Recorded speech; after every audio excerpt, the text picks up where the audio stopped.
Hello and welcome, you watching big boss big idea. और आज के हमारे खास मेहमान हैं mister Bharat Shah, executive director ASK group के। Mister Shah indeed is the finest minds in Indian stock market.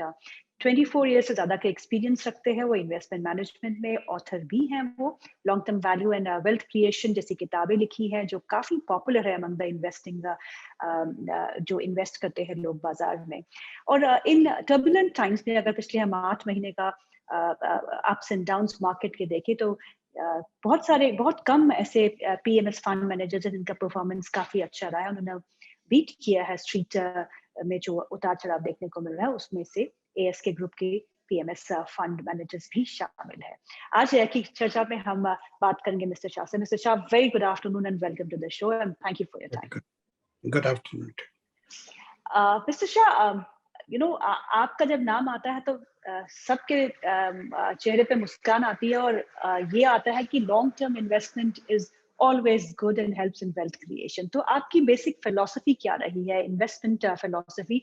और इस टाइम पे जब काफी अनिश्चितताएं हैं, हमारे अनसर्टेन एनवायरनमेंट है, राइजिंग इंटरेस्ट रेट्स है, इन्फ्लेशन रिकॉर्ड स्तरों पे देखने को मिल रही है, we have geopolitical conflicts also going on, और उसके बाद अब बढ़ते ब्याज दर एक बड़ा मुद्दा बन चुके हैं। तो ऐसे में आपकी फिलॉसफी ओवरऑल कैसे रही है और आप हमारे व्यूअर्स को क्या सजेस्ट करेंगे?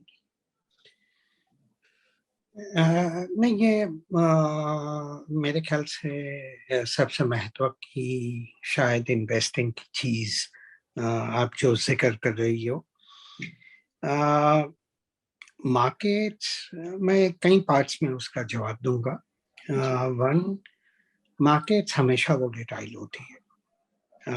100 साल पहले भी वोलेटाइल थी, 10 साल पहले भी वोलेटाइल थी, लास्ट ईयर भी थी, ये साल भी है, अगले साल भी रहेगी और अगले 50 और 100 साल जो हम देखेंगे वहां भी वही आपको नजर में आएगा। हमें मार्केट की चंचलता पे उनसे मार्केट से आर्ग्यूमेंट करने का कोई मकसद ही नहीं होता है।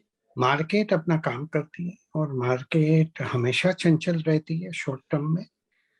और वो चंचलता यदि हमारे मन की चंचलता बनती है, वो वोलेटिलिटी हमारे मन की वोलेटिलिटी बनती है, तो हम अपने आप ही अपना बड़ा नुकसान करते हैं। तो सबसे महत्व का पहला पॉइंट ये कहूंगा कि मार्केट की वोलेटिलिटी को अपने मन की वोलेटिलिटी नहीं बनने देनी चाहिए। External volatility cannot become internal volatility of your mind.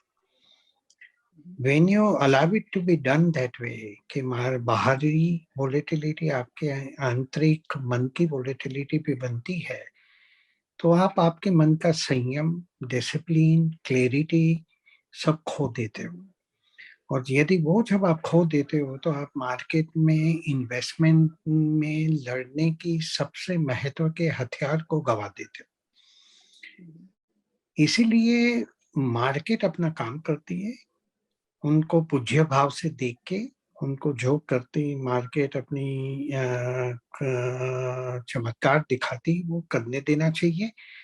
हमें वर्चुअली मैं जब कह रहा हूँ कि पूज्य भाव से मार्केट को देख के हमें चलना चाहिए, मैं वाकई में वो मानता हूँ कि मार्केट लॉन्ग टर्म में इतनी सफाईदार और इतनी क्लियर हेडेड चीज है और हम मार्केट के साथ कभी ना इंफॉर्मेशन में, ना स्पीड ऑफ इंफॉर्मेशन में, ना स्पीड ऑफ रिस्पॉन्स में मार्केट के सामने जीत सकते हैं। हम तभी जीत सकते हैं कि टाइम टू टाइम वोलेटिलिटी की वजह से और इनकॉम्प्रिहेंशन भी होता है टेम्पररीली, उन वजह से प्राइसिंग मिस प्राइसिंग होती है और हम यदि संयम से देखते हैं तो वो मिस प्राइसिंग का हम प्रॉपरली लॉन्ग टर्म के पॉइंट ऑफ व्यू से एडवांटेज ले सकते हैं।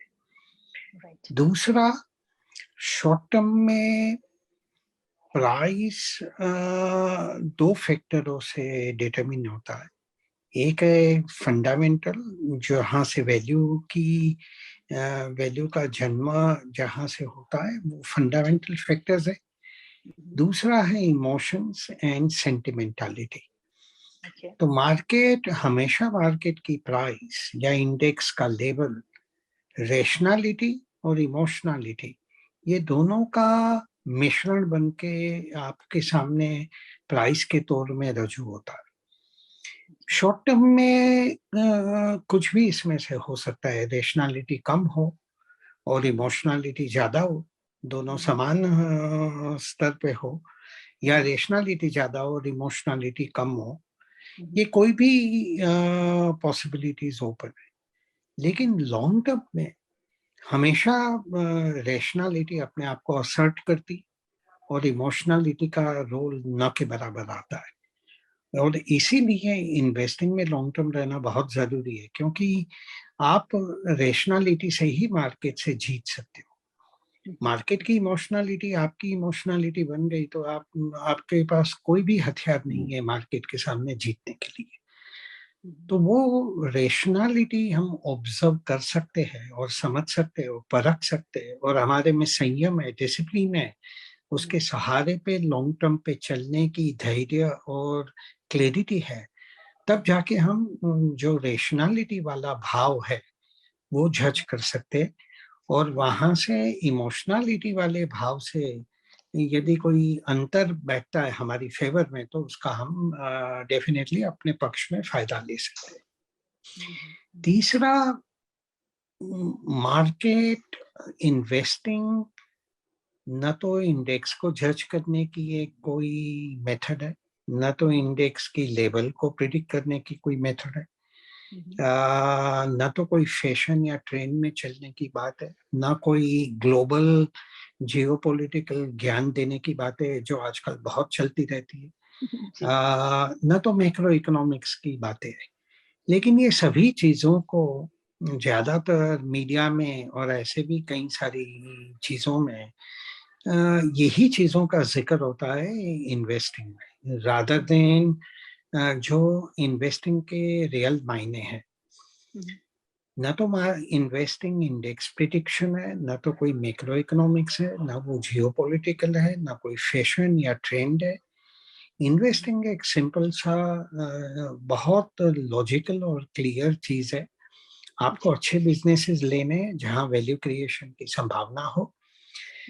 ये बिजनेसेस ऐसे लोगों के हाथ में होना चाहिए, मैनेजमेंट ऐसा होना चाहिए जिसकी नीयत और कैपेबिलिटी दोनों सही ठिकाने पे हो, जिनकी विजन एंड एग्जीक्यूशन भी सही हो, जहां कैपिटल एलोकेशन, कैपिटल डिस्ट्रीब्यूशन सही हो, जहां resilience, adaptability, alertness and long term की फिलोसॉफिकल क्लैरिटी हो। ऐसे मैनेजमेंट पे हमें ध्यान रखना है। तीसरा, साइज ऑफ अपॉर्चुनिटी का बड़ा महत्व है। साइज ऑफ अपॉर्चुनिटी साइज नहीं है, साइज ऑफ अपॉर्चुनिटी पोटेंशियल बड़ा बनने का कितना है वो है। तालाब बड़ा होना चाहिए, तालाब में तैरने वाली मछली बड़ी है या छोटी है उससे कोई ज्यादा फर्क नहीं पड़ता है। यदि तालाब बड़ा है और मछली उसमें दम है तो वो छोटी होगी तो भी बड़ी बनेगी, और बड़ी होगी तो और ज्यादा बड़ी बनेगी। तो साइज ऑफ अपॉर्चुनिटी जहां हम इन्वेस्ट करते हैं उसको समझना बहुत महत्व का है। इसलिए ये मिड कैप, लार्ज कैप की बातें जो चलती रहती है वो अपने आप को गुमराह करने की बात है, उसके कोई वजूद या उसके कोई मायने नहीं है, क्योंकि वो साइज ऑफ फिश की बातें है, साइज ऑफ पॉन्ड की बातें नहीं है। और महत्व का है size of pond, not size of the fish. चौथा है ग्रोथ।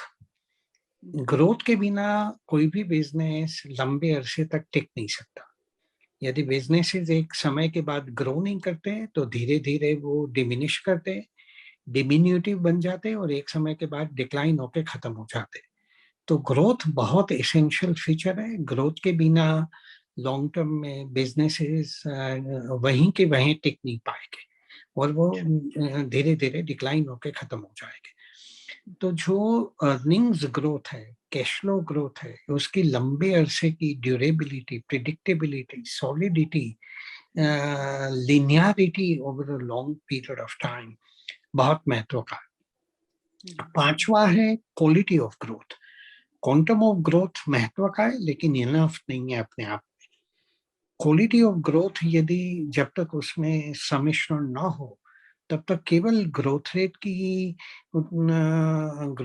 के बल पे बिजनेसेस की वैल्यू नहीं क्रिएट होती है। ग्रोथ तो कैंसर में भी होती है, कैंसर में सेल्स बॉडी के बढ़ जाते हैं, वो ग्रोथ है, लेकिन वो कैंसरस ग्रोथ है।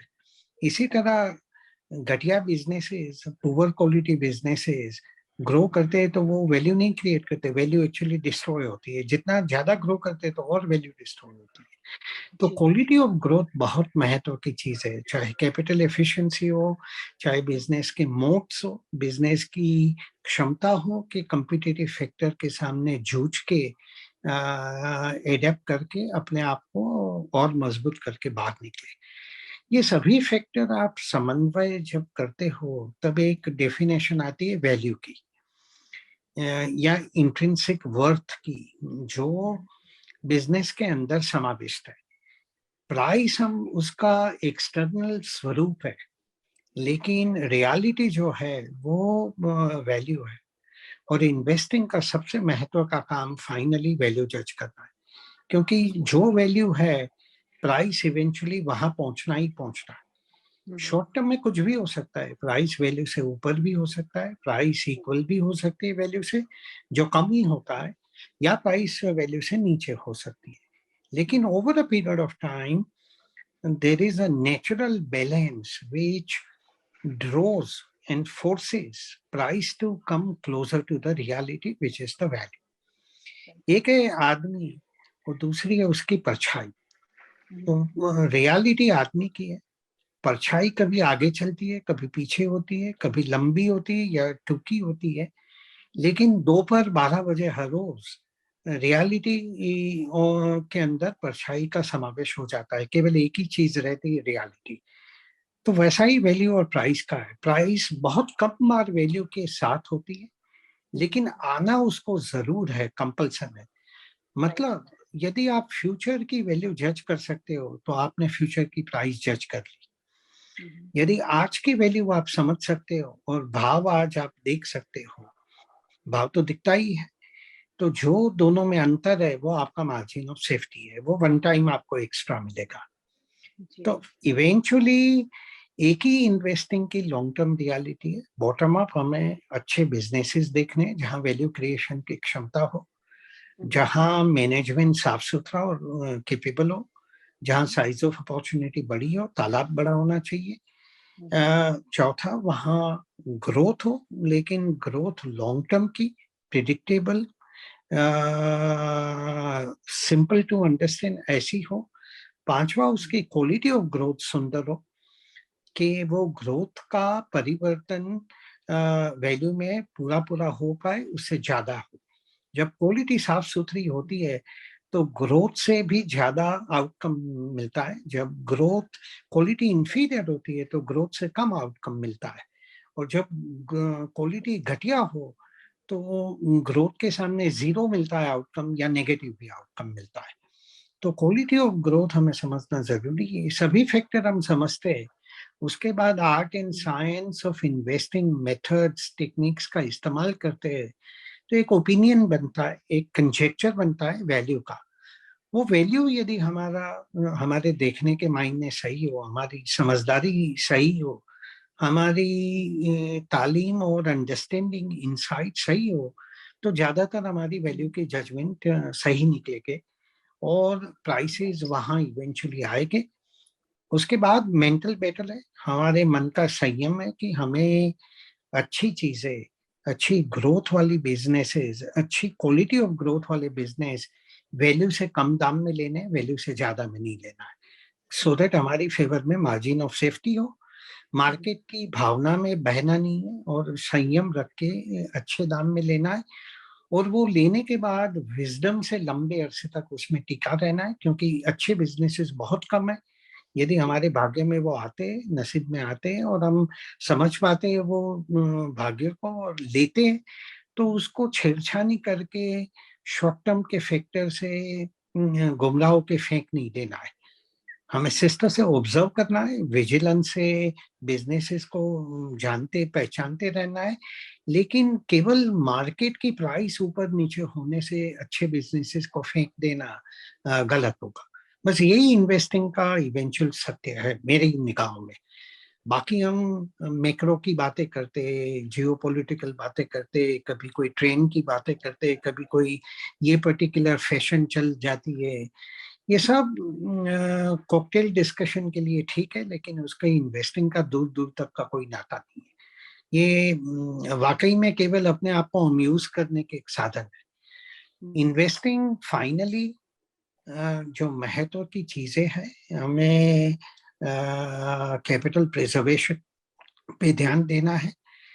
हमारा हमारी मेथड, हमारी स्ट्रेटेजी, थिंकिंग सभी को हारमोनियसली ऐसे अलाइन करना है कि हम इन्वेस्टमेंट में परमानेंट लॉस ऑफ कैपिटल का रिस्क ना आए।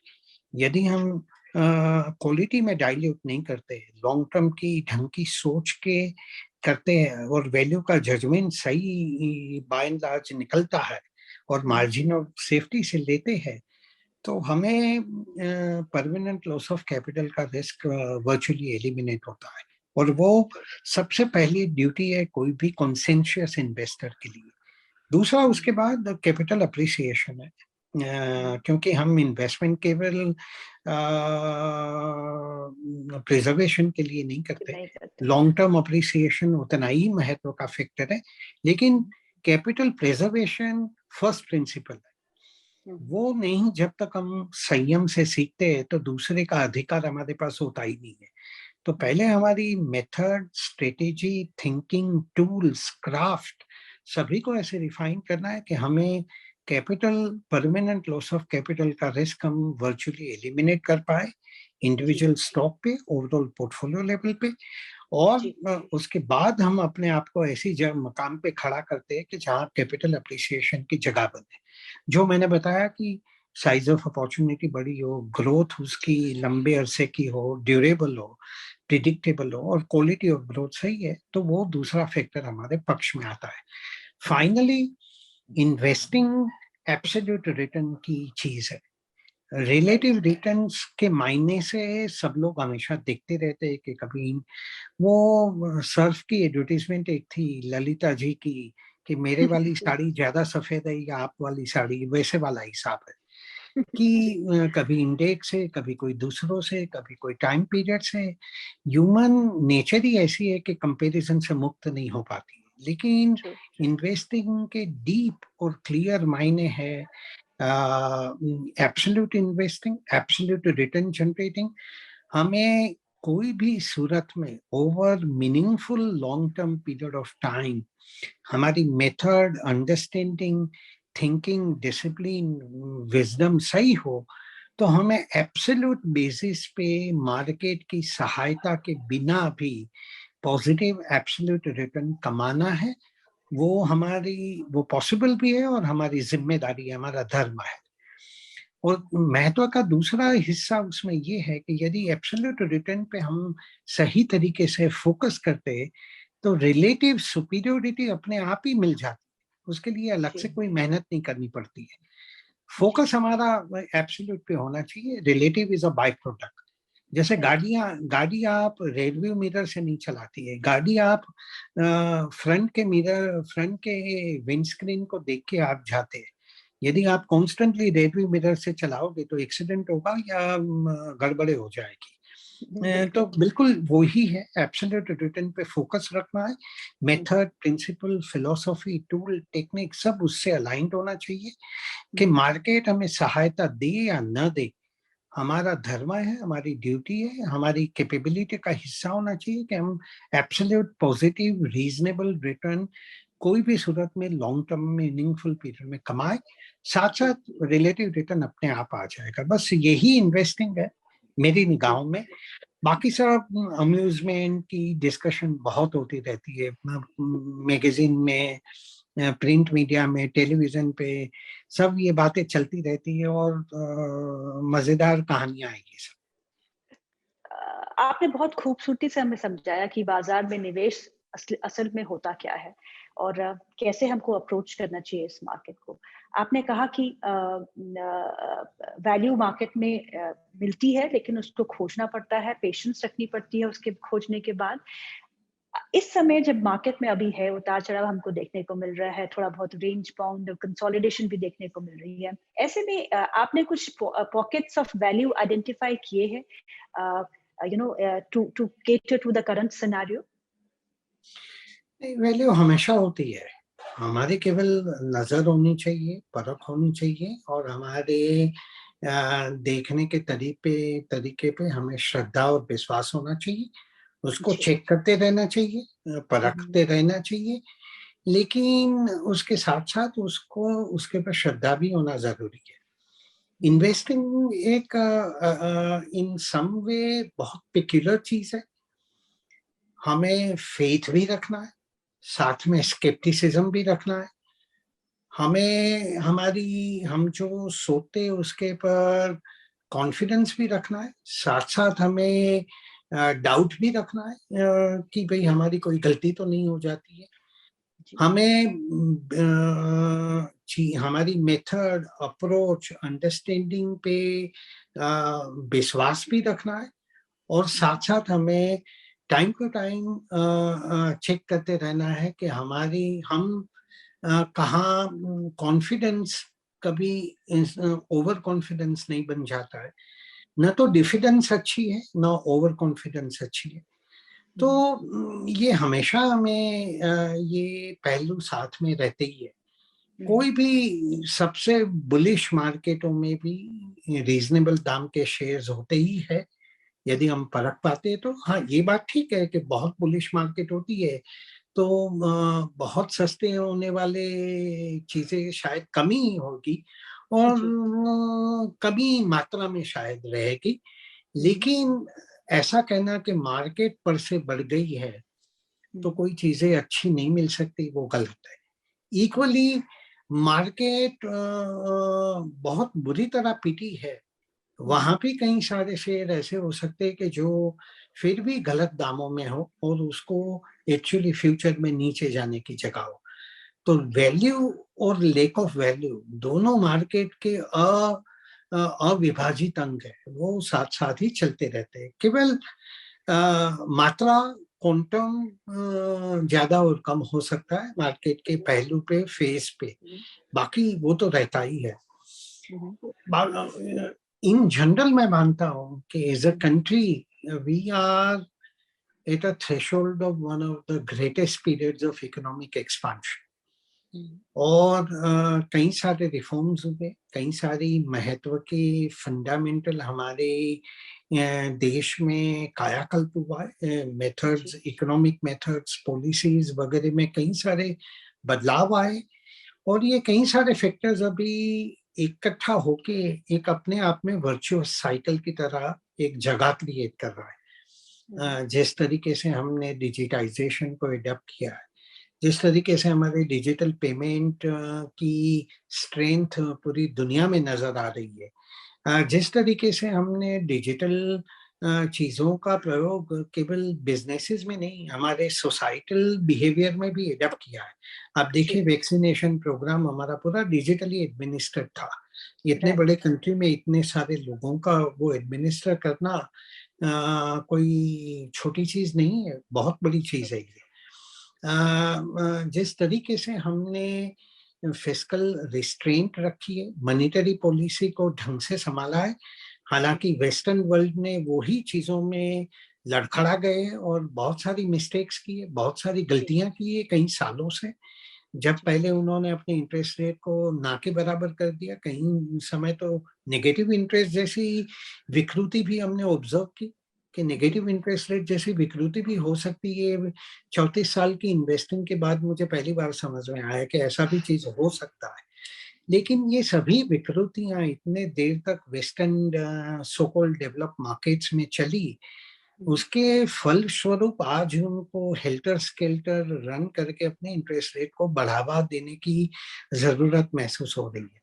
बट यही पीरियड में फिस्कल डिसिप्लिन रख के, रिफॉर्म्स लाके और मॉनेटरी डिसिप्लिन रख के we have actually broke down the cost of capital. हालांकि तो बहुत बड़ी आयरनी है कि हमारे देश में हमने ये पीरियड ऑफ टाइम में लास्ट थोड़े सालों में देखे तो हमारी कॉस्ट ऑफ कैपिटल घटी है।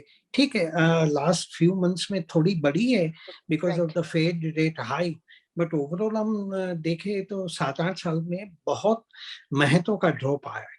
लेकिन यही पीरियड में वेस्टर्न वर्ल्ड में यही 6-7-8 साल आप देखें तो वहां उनके लिए इकोनॉमिक रियलिटी ये बनी है कि जो विकृति वाले लो रेट थे उनको अप्रोप्रिएट स्थान पे लेने के लिए उनकी मजबूरी बनी है। तो हमारी कॉस्ट ऑफ कैपिटल घटी, जो भी बिजनेसेस के लिए, कैपिटल फॉर्मेशन के लिए, असेट क्वालिटी के लिए, असेट वैल्यू के लिए, सभी के लिए ये एक महत्व का फैक्टर है।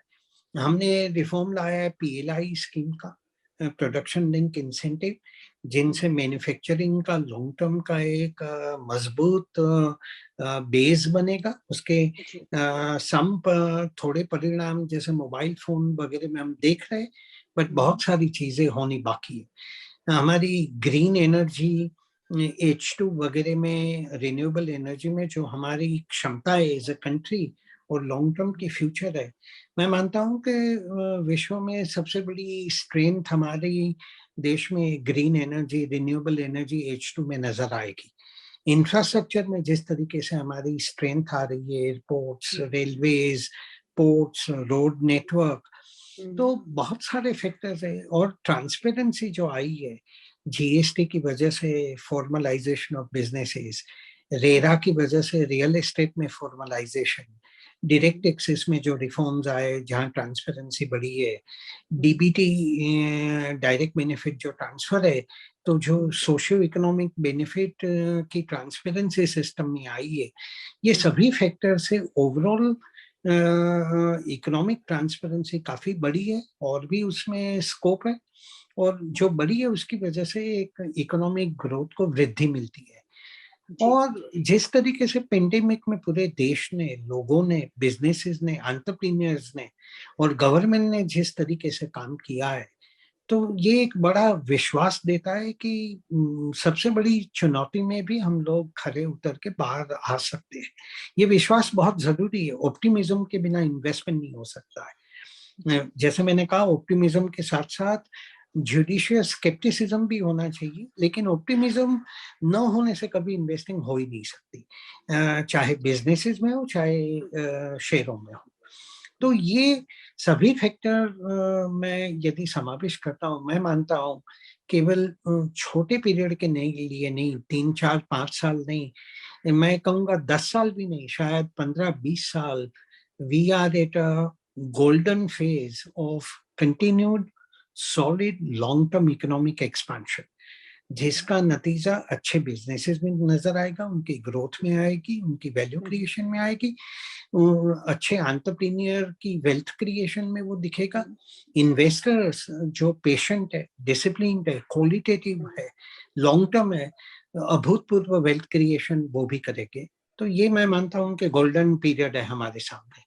तो कई सारे सेक्टर है, कई सारे बिजनेसेस है, लेंडिंग देख लीजिए, इंश्योरेंस है, हेल्थ, फार्मास्यूटिकल, डिजिटल जो सर्विस प्रोवाइडर है, डिजिटल एडेप्टर्स है, दोनों को बहुत बड़ा फायदा मिलेगा। लॉजिस्टिक्स बिजनेसेस, वहाँ एक क्रांति over a period of time होने जा रही है। कंज्यूमर बिजनेसेस है, जैसे स्टेपल्स हो, ड्यूरेबल्स हो, डिस्क्रिशनरी हो, लग्जरी हो, active pharmaceutical ingredient, speciality chemical, active agrochem ingredient, ये सभी बिजनेसेस और बहुत सारे infrastructure link, capital goods, cement, जहां बहुत अपॉर्चुनिटी है। लेकिन जो मैंने पहले कहा, इन्वेस्टिंग कोई थीम नहीं है, कोई ट्रेंड नहीं है, कोई जियोपॉलिटिकल फैक्टर नहीं है, मैक्रो इकोनॉमिकल चीजें नहीं है, ये सभी महत्व के, लेकिन ये इन्वेस्टिंग नहीं है।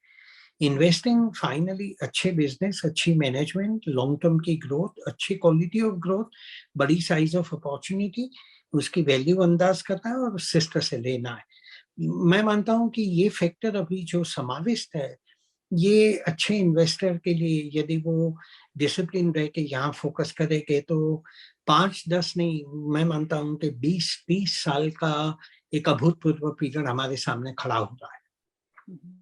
बहुत अच्छे से सर आपने समझाया कि की चेंजेस जो हमारे देश में हो रही है, जो हमारे देश को स्ट्रक्चरली काफी स्ट्रांग बना रही है, आपने अच्छे से एलॉबरेट करके बताया। लेकिन पिछले 2 साल में बहुत सर चेंजेस आई है when many new investors, young investors are entering into the market, और वो खोज में है कि शॉर्ट पीरियड में उनको मल्टी बैगर्स मिल जाए। So how tough is it to really identify ये मल्टी बैगर स्टॉक्स जिनको लेके दुनिया बातें करती है, वही एक थीम होता है उनका मार्केट में आने का। So how would you react to this?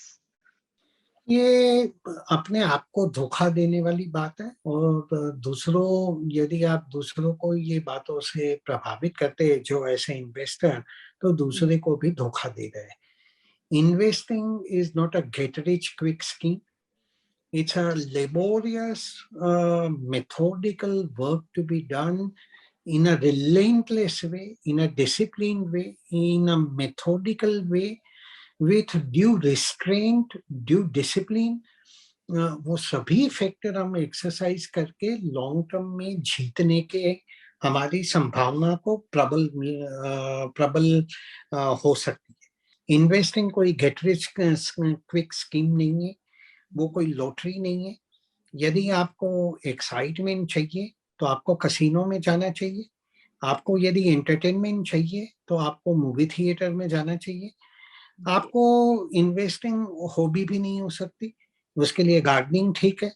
Investing एक सीरियस डिसिप्लिन तरीका है, लेकिन वो तरीका हम यदि सही तरीके से इस्तेमाल करते हैं, लॉन्ग टर्म में वहाँ इम्पॉसिबल है पैसे गंवाना, यदि हम ध्यान से शिस्त से वो काम करें तो। कोई वहाँ शॉर्ट टर्म के कोई गोल्डन पास नहीं है, कोई गोल्डन लॉटरी नहीं है। मेहनत का काम है, शिस्त का काम है, विजडम का काम है, और वही तरीके से लॉन्ग टर्म में मिल सकता है। लेकिन सबसे बड़ा पावर लॉन्ग टर्म का होता है कंपाउंडिंग का, और कंपाउंडिंग ह्यूमन कॉम्प्रिहेंशन में ढंग से आती नहीं है, क्योंकि ह्यूमन माइंड्स ज्यादातर एरिथमेटिकली सोचते हैं। ज्योमेट्रिकली हम जल्दी से सोच नहीं पाते। ज्योमेट्रिकल एक्सपांशन ह्यूमन अंडरस्टैंडिंग में सीमित ही आता है। इसीलिए लोग शॉर्ट टर्म की सोचते हैं और नियर टर्म की सोचते हैं। लेकिन यदि रीजनेबल रिटर्न, लेकिन बहुत लंबे अरसे तक यदि आप कंपाउंड कर पा सकते हो, तो फाइनल आउटकम इतना बड़ा आता है जो आपकी सोच के बहुत बहुत बाहर होता है। यही ये अनफॉर्चुनेटली ये शॉर्ट टर्म की शिक्षा, शॉर्ट टर्म की एक दिमाग में घुस गया है कि जल्दी से, क्योंकि हम व्हाट्सएप एरा में जीते, सोशल मीडिया के एरा में जीते, हर चीज चट मंगनी पटशादी की सोच से ही काम होता है। तो लेकिन इन्वेस्टिंग वैसा नहीं है, और ऐसा करने से आप अपने आप को नुकसान करते हो। ये सोच जो है कि त्वरा से जल्दी से हो जाना चाहिए, फटाफट हो जाना चाहिए, तो वो एक किस्म का ओपियम है, और वो ओपियम की एडिक्शन से केवल नुकसान ही हो सकता है।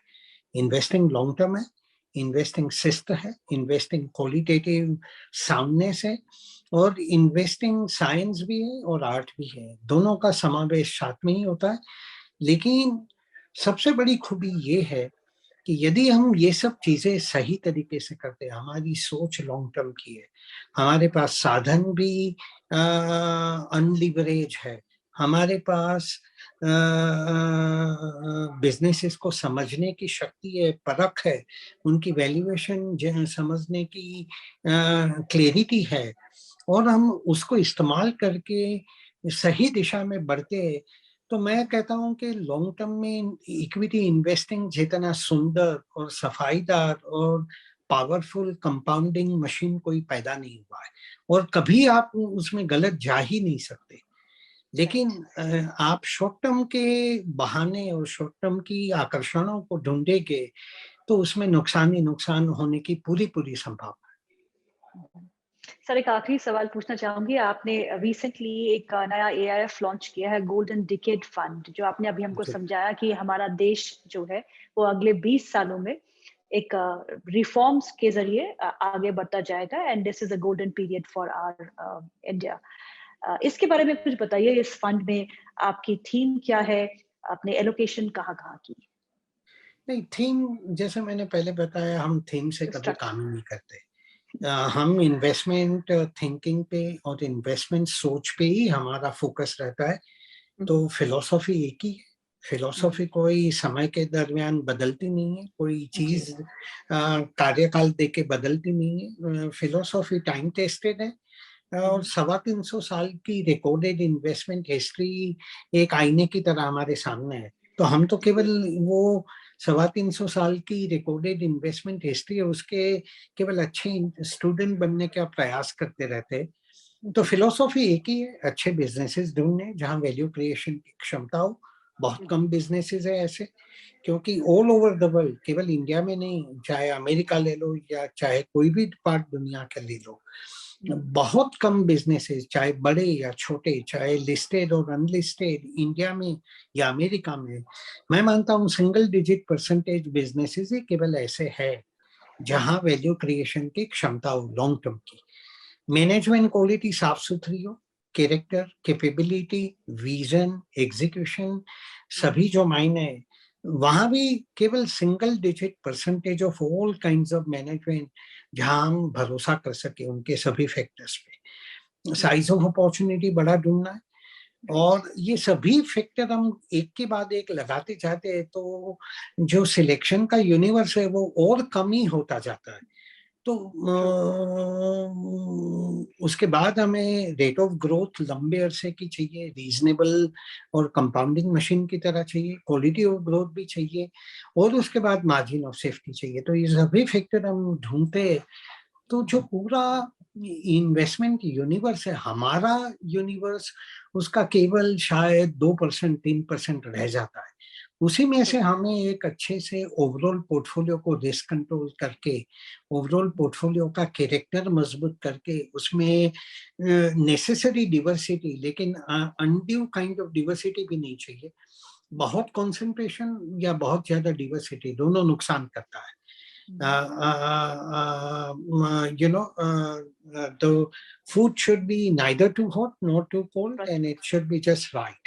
And that is the way we have to balance it. तो वो पोर्टफोलियो को अप्रोप्रिएटली कैरेक्टर में ढाल के हम फाइनली 20 से 25 नामों का पोर्टफोलियो बिल्ड करते हैं।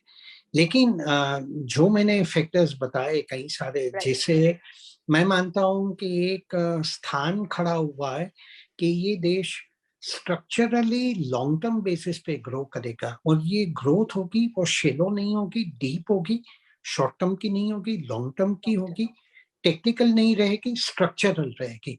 इसीलिए वहां से लॉन्जेविटी का पैदा होता है, और लॉन्जेविटी से वैल्यूएशन को भी बढ़ावा मिलता है।